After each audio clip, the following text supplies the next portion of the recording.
My mother sliced my face with glass to make me too ugly to model, but I turned those scars into her worst nightmare. My name is Jessica. Today, I'm going to tell you my story.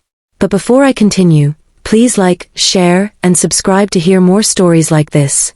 I was 15 when a modeling scout approached me at the mall. My mother, Dorothy Whitmore, and I were shopping for school clothes when a woman named Gloria Bennett handed me her business card. She worked for a legitimate agency in the city about an hour from our suburb of Riverside. You have an incredible look. The bone structure, the height, everything. Have you ever considered modeling? I laughed nervously. Me? No, never. You should come by the agency for an evaluation. We're always looking for fresh faces. My mother snatched the card from my hand the moment Gloria walked away. Modeling? Absolutely not. Mom, it might be fun. At least let me check it out. Those agencies are scams, Jessica. They prey on naive girls and their families. She seemed legitimate. Can't we at least research the company? No. This conversation is over. But I couldn't stop thinking about it. That night, I looked up the agency online. Gloria Bennett was real, a senior talent scout with an impressive portfolio of models she'd discovered. The agency had stellar reviews and represented people who'd worked with major brands. This wasn't a scam. I brought it up again at breakfast the next morning. My father, George Whitmore, was reading the newspaper while eating toast. Dad, what do you think about modeling agencies? He looked up. Why do you ask? Someone scouted Jessica at the mall yesterday, my mother interrupted, her voice sharp. I already told her it's not happening. Why not? My father asked. If it's legitimate, it could be a good opportunity. George, modeling is a terrible industry. It'll destroy her self-esteem and expose her to dangerous people. Or it could build her confidence and earn her money for college. Let's at least hear what they have to say. My mother's face turned red, but she didn't argue further. That weekend, my father drove me to the agency for an evaluation. Gloria was professional and straightforward, explaining that I'd need to build a portfolio, attend casting calls, and balance everything with school. The agency would take a commission, but only after I booked paid work, no upfront fees. Your daughter has real potential. With the right development, she could work with excellent clients. My father seemed impressed. What do you think, Jessica? I want to try. We signed with the agency that day. My mother didn't speak to either of us the entire drive home. Over the next 6 months, I threw myself into modeling. I did test shoots to build my portfolio, attended workshops on posing and runway walking, and went to casting calls after school. My father drove me to most of them, supporting my new passion. I booked my first paid job in December, a catalog shoot for a department store. The pay was modest, but I felt like I'd won the lottery. My mother's resentment grew with each booking. She'd make cutting remarks about the industry, about how I was wasting time on vanity instead of focusing on academics. She'd criticize my appearance constantly, saying I was getting too thin, that my hair looked damaged, that I wore too much makeup. You're turning into someone I don't recognize, she'd say. I'm still the same person, Mom. I just found something I love. You love being objectified, being valued only for your looks. It's not like that. Modeling is hard work, and I'm good at it. You're 15 years old. You don't know anything. By spring, I'd booked several more jobs, local commercials, print ads, even a small editorial spread in a regional magazine. My agency started talking about bigger opportunities, possibly runway work during Fashion Week if I continued developing my skills. I was thrilled, but my mother's hostility intensified. She started sabotaging me in small ways. She'd forget to wake me up for early morning castings. She'd schedule dentist appointments during important callbacks. Once she threw away my portfolio, claiming she'd thought it was trash. My father replaced it, but the tension in our house became unbearable. My younger brother Danny tried to stay neutral, but even he noticed our mother's bizarre behavior. He was 12 and mostly concerned with video games and basketball, but he'd ask me why Mom seemed so angry all the time. I don't know, Danny. I think she's jealous or scared of me growing up. That's weird. Dad seems proud of you. Yeah, Dad's been great. One evening in late April, everything exploded. I just booked my biggest job yet, a regional campaign for a clothing brand that would pay $5,000. The shoot was scheduled for June, right after school ended. I was ecstatic, calling my father at work to tell him the news. When he came home, he brought flowers and a card congratulating me. My mother was in the kitchen slamming pots and pans while making dinner. "Dorothy, did you hear Jessica's news? This is a huge opportunity." "Wonderful. Our daughter is becoming a professional clothes hanger. Why can't you be happy for her?" "Happy? You're encouraging her to waste her life on something meaningless." "It's not meaningless if it makes her happy and earns her money. She should be focusing on college prep, not prancing around in front of cameras." I tried to intervene. "Mom, I can do both. My grades are still good." "Your grades used to be excellent. Now you're too distracted by this nonsense." "I have a 3.8 GPA. That's hardly failing. It's not good enough anymore. You're throwing away your potential." The argument continued through dinner, with my father and mother fighting while Danny and I sat in uncomfortable silence. Finally, I excused myself and went to my room, texting my best friend, Alicia Rodriguez, about what had happened. "Your mom is being crazy," Alicia replied. "My parents would be thrilled if I booked jobs like that." "I know. I don't understand why she's so against it. Maybe she's jealous. Like she never did anything interesting and hates that you are." That thought had crossed my mind, but I didn't want to believe my own mother could be that petty. 2 weeks later, on a Saturday afternoon, my mother asked me to help her reorganize the garage. My father and Danny had gone to a basketball tournament, leaving us alone. I should have sensed something was wrong. She'd been oddly pleasant all morning, almost friendly. We worked in the garage for about an hour, sorting through old boxes and deciding what to keep or donate. Then my mother asked me to help her move a heavy shelf. As I bent down to lift my side, I heard glass breaking. I looked up just as my mother swung a broken picture frame toward my face.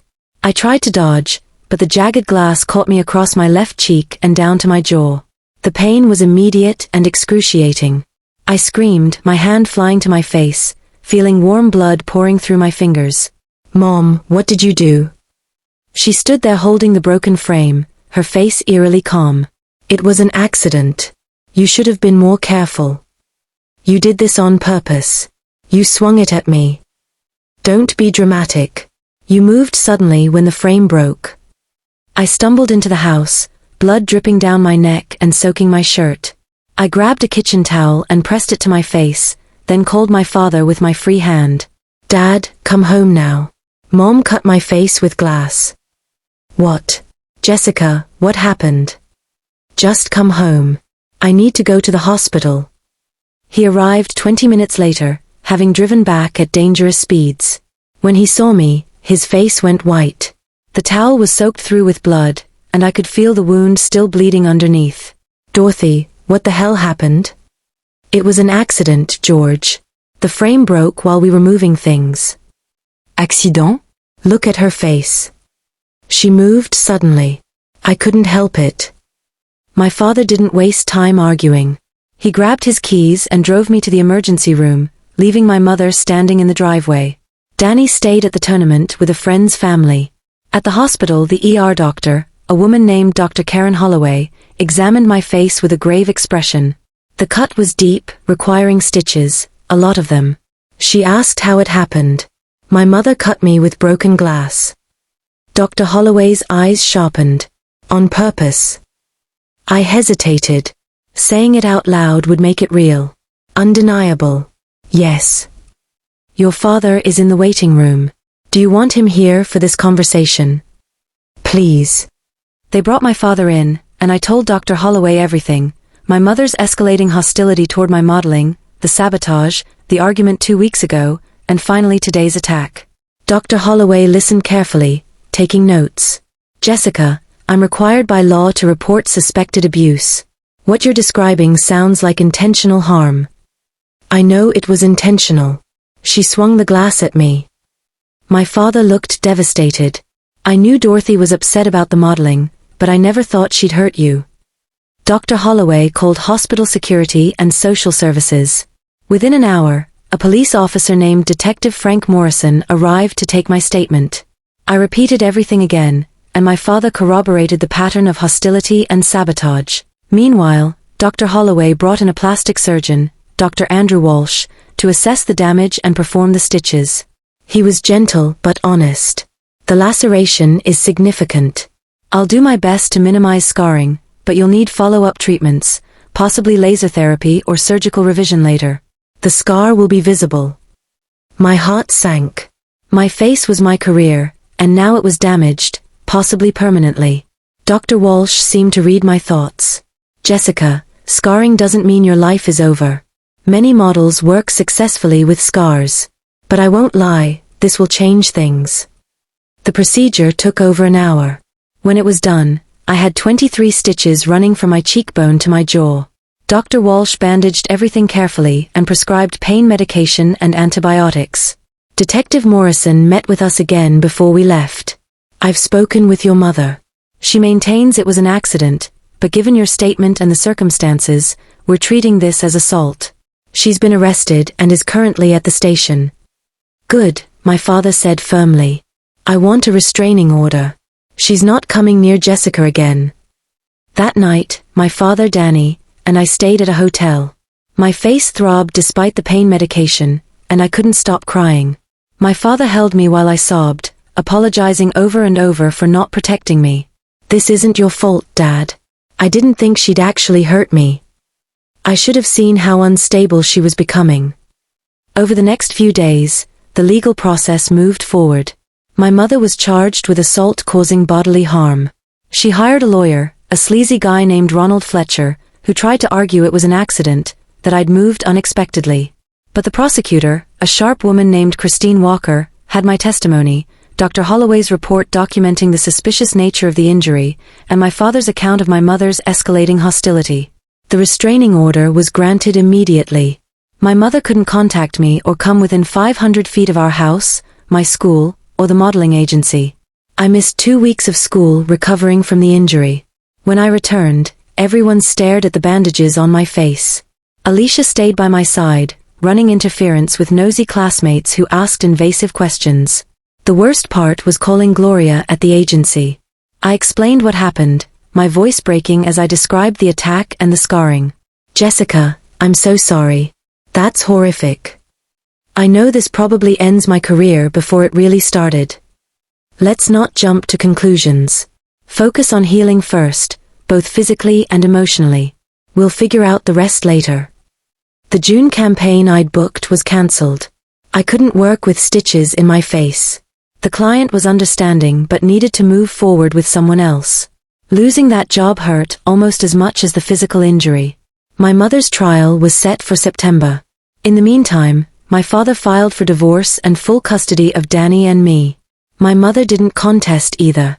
Her lawyer probably advised her that fighting would make things worse. As my face healed, the scar became visible. Dr. Walsh had done excellent work, but it was still there, a thin line running down my left cheek to my jaw. Some days it looked barely noticeable. Other days, especially when I was tired or emotional, it seemed to stand out like a brand. I went back to the agency in August, nervous about how Gloria would react seeing me in person. She hugged me carefully, mindful of my still healing face. How are you holding up? I'm okay.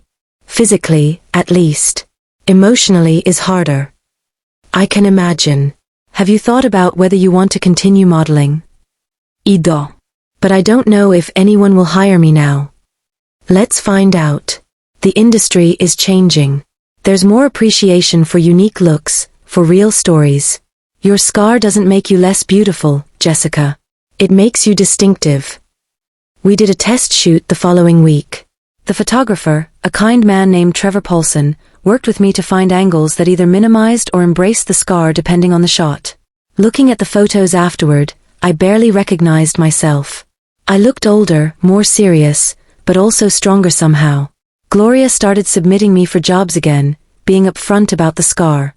Some clients passed, wanting more conventional looks, but others were intrigued. I booked a shoot for an athletic wear company that loved my warrior aesthetic. Then an editorial spread for a magazine focusing on overcoming adversity. My mother's trial arrived in September. I testified about the attack, the months of sabotage, her escalating hostility. My father testified. Dr. Holloway provided medical evidence. The prosecutor presented a clear pattern of behavior culminating in violence. My mother's lawyer tried to paint her as a concerned parent pushed to her breaking point by a rebellious teenager. Christine demolished that narrative immediately. Mrs. Whitmore didn't have a momentary lapse in judgment. She systematically sabotaged her daughter's opportunities for months, then physically attacked her when that sabotage failed to stop Jessica's success. This was premeditated violence driven by jealousy and control. The jury deliberated for 3 hours before returning a guilty verdict. The judge, a stern woman named Carolyn Hughes, sentenced my mother to 2 years in prison, followed by 3 years probation and mandatory psychological counseling. Mrs. Whitmore, you betrayed your duty as a parent in the worst possible way. You harmed your child because you couldn't handle her success. That's unconscionable. My mother cried and tried to apologize, but I felt nothing. No sympathy, no forgiveness, just relief that she'd face consequences. Life moved forward. My father sold our house, wanting a fresh start away from the memories. We moved to a different neighborhood, and I transferred to a new school for my junior year. The scar became part of my identity, not something I hid, but not something I dwelt on either. Modeling continued, though differently than I'd originally imagined. I worked steadily, but not at the level I might have reached without the scar. Some doors closed, but others opened. I became sought after for campaigns about authenticity, resilience, and redefining beauty standards. I worked with brands that valued substance over conventional perfection. My relationship with my father and Danny strengthened. We became a tight unit, supporting each other through the trauma. Danny, who'd witnessed some of our mother's worst behavior, went to therapy to process everything. He became protective of me, always checking if I was okay. Senior year, I applied to colleges with strong business programs, planning to study marketing and possibly start my own agency someday. I'd learned that the modeling industry needed more people who understood what it was like on the other side of the camera, who'd advocate for models' well-being. My mother was released from prison after 18 months for good behavior. I didn't attend her release, didn't contact her, didn't acknowledge it at all. She sent a letter to my father's address begging for forgiveness and a chance to rebuild our relationship. I threw it away without reading past the first line. Some people thought I was cold for cutting her off completely. A few family members, her sister, my Aunt Beverly Whitmore, tried to convince me that everyone deserves second chances. I disagreed. She didn't make a mistake, I told Aunt Beverly during an uncomfortable phone call. She planned this. She attacked me because she couldn't stand my success. That's not forgivable. She's your mother, Jessica. She gave birth to you, raised you. And then she disfigured me because I was becoming something she couldn't control. Don't ask me to forgive that.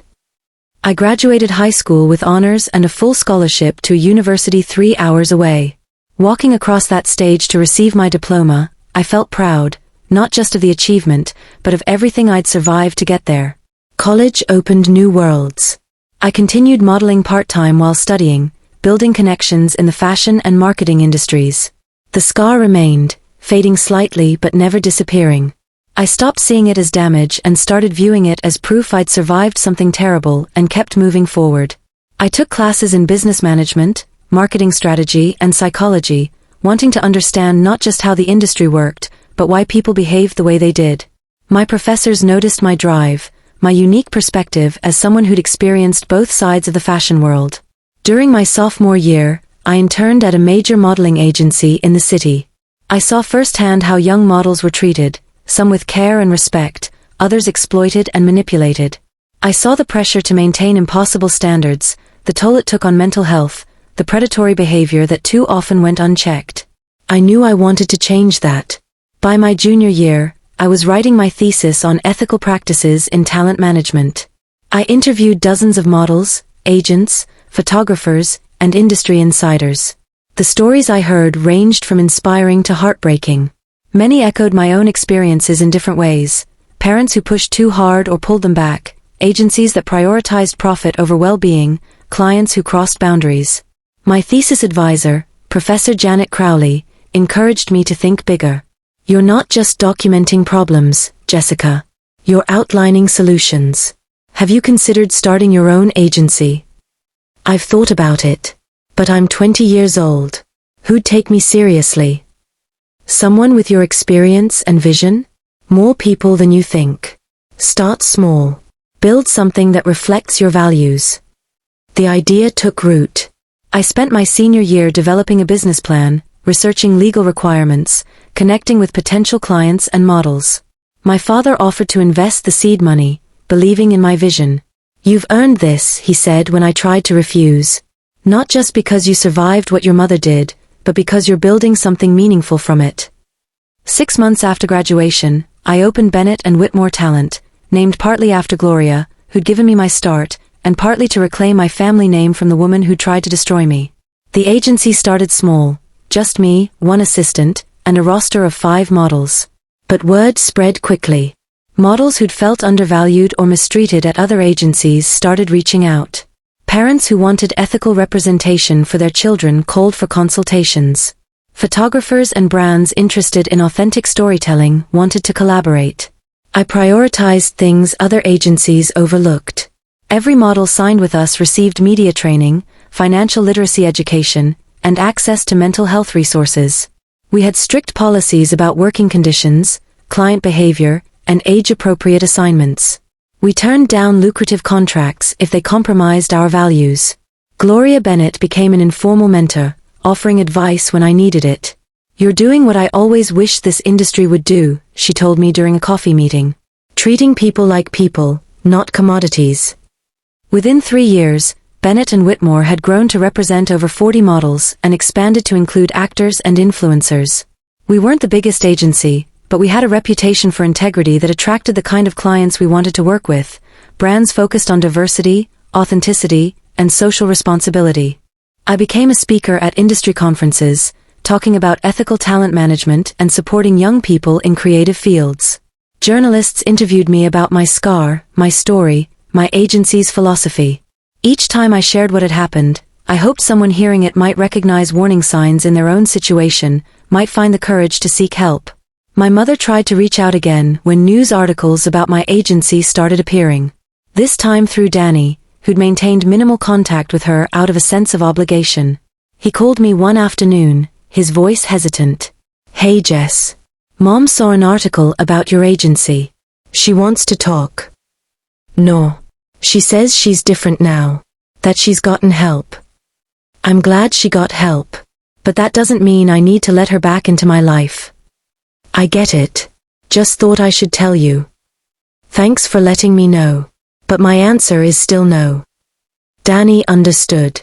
He'd done his own healing, his own processing of what our mother had done.